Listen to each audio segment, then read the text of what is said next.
Gracias por interactuar con nosotros a través de @internacionales_GB. Como lo decíamos en la parte anterior, nos va a acompañar ahora Nacho Montes de Oca, periodista y analista internacional. Nacho, muchísimas gracias por acompañarnos.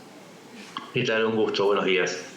Nacho, hemos visto lo que ha sucedido este 28 de mayo, histórico, que 3 países de Europa reconocieran a Palestina como Estado. Esto, por supuesto, también causa división en Europa. ¿Y qué implica esto para Europa, pero también para lo que está sucediendo en Medio Oriente? Una guerra Israel-Hamás. ¿Qué implica también para las partes? Lo que implica es que se ha roto el tabú de Europa apoyando en bloque a Israel, lo cual puede tener consecuencias muy graves para lo que es el esfuerzo israelí en la batalla por terminar con la amenaza de Hamás. Esto abre un marco muy importante de duda respecto a la capacidad de Israel para ganar la batalla política. La batalla militar claramente es superior a Hamás, la está llevando con éxito en gran parte, pero la batalla política no solamente la está subiendo muchos reveses con este reconocimiento a Palestina por parte de España, Noruega e Irlanda, sino que además la reciente condena o el pedido de detención para Netanyahu y su ministro de Defensa Gallant por parte de la Corte Internacional de Justicia fue otro duro golpe que se sumó además a condenas explícitas por las consecuencias del bombardeo de ayer a un campamento en la zona de Rafah. Es decir, repito, es importante entender esto para el futuro. Se está quebrando el frente político, pero el frente militar se sostiene en Israel. Y sumémosle una noticia más reciente. Hamás acaba de anunciar que no va a volver a negociar con Israel como consecuencia del ataque de ayer, con lo cual solamente está quedando abierto el camino de las armas para resolver este conflicto en Gaza.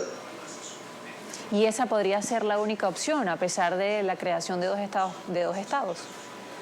Lo que sucede es que la creación de 2 estados tiene un punto vital y clave en con quién negociar la creación de estos 2 estados, con Fatah, que gobierna en Cisjordania, o con Hamás, o sea, Irán, que controla Gaza, sabiendo que una vez que en el 2008 Hamás ganó las elecciones en Gaza, literalmente eliminó a los integrantes de Fatah. Entonces, permitir 2 estados sería un paso posterior a decidir quién representa realmente a los palestinos, al Fatah o Hamás, es decir, Irán. En ese caso estaríamos hablando de 3 estados, uno dominado por Irán, otro por la autoridad palestina y luego Israel. Y eso complica aún más el panorama futuro de la región. Nacho, pero también se complica, como lo mencionas, no solo a nivel político, sino también diplomático. Hemos visto que recientemente Israel le exige a España que cierre ciertos papeleos a los palestinos en su consulado en Jerusalén. Y ahí es donde viene todo este problema quizás diplomático en el que ahora con quién negocias, porque como lo mencionas anteriormente, también Hamás controla parte de Gaza. Entonces, ¿cómo vendría ahora a ser estas relaciones entre el reconocimiento de estos 2 estados ahora? Hablamos de Noruega, hablamos de Irlanda, hablamos de España con Palestina. Lo que sucede es que acá, para complicarla aún más, son varios niveles de negociación. La Unión Europea puede presentarse como bloque pidiendo la paz en Medio Oriente y pidiendo que Israel y Palestina resuelvan sus problemas, pero luego están los países. Y si se rompen o se desvirtúan las relaciones entre Israel, España, Noruega e Irlanda, estos son integrantes de la Unión Europea. Entonces, la Unión Europea, ¿qué es lo que va a decidir? ¿Va a decidir a pesar de sus miembros? Y luego esto tiene una serie de cuestiones más mundanas, como por ejemplo los apoyos que recibiría Gaza para la reconstrucción. ¿Irían a través de la Unión Europea sabiendo que existe esta disputa? ¿Cómo lo recibiría Israel? ¿En nombre de quién? ¿De la Unión Europea o a pesar de la oposición de estos países? Y luego esto hay que ampliarlo a otros escenarios. Colombia, Chile, Venezuela, son algunos de los países que han roto sus relaciones prácticamente con Israel, retirando embajadores. No en el caso de Chile, pero sí en el caso de Colombia.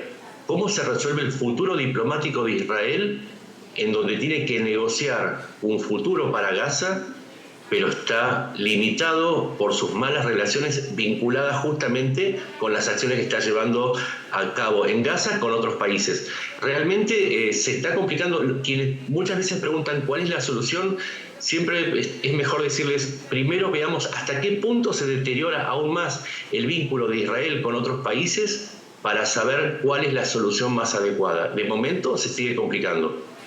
Y es que Israel ha dicho en muchas ocasiones que no va a terminar su guerra hasta que acabe con el Hamas. Es parte ahora de lo que se está viviendo y vemos también el bombardeo que hubo en Rafah recientemente, que es parte de esta última ofensiva militar, donde por supuesto su objetivo es acabar con el Hamas. Sin embargo, hemos visto lo que ha sucedido recientemente. Casi 50 muertos, más de 250 heridos y también la condena de toda la comunidad internacional, y incluimos también a Estados Unidos, Qatar, que son mediadores y que hoy además va a haber un Consejo de Seguridad.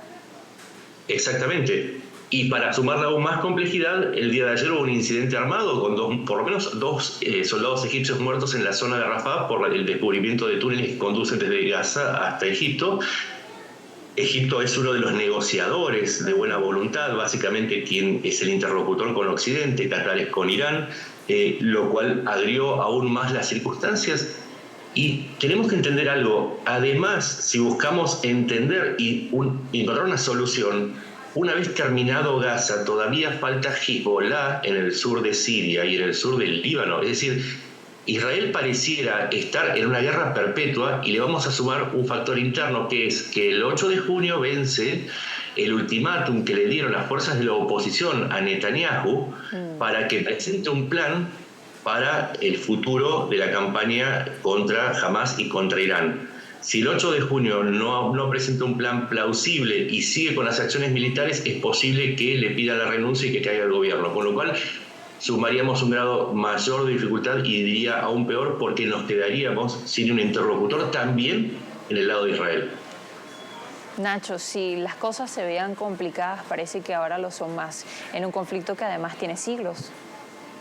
Lamentablemente sí, y el proceso de paz iniciado con los pactos de Abraham previos al 7 de octubre, que justamente Irán rompió al atacar con Hamas a Israel, pareciera que están cada vez más lejos. Recordemos, yo para dar un cierre a esto es de la complejidad.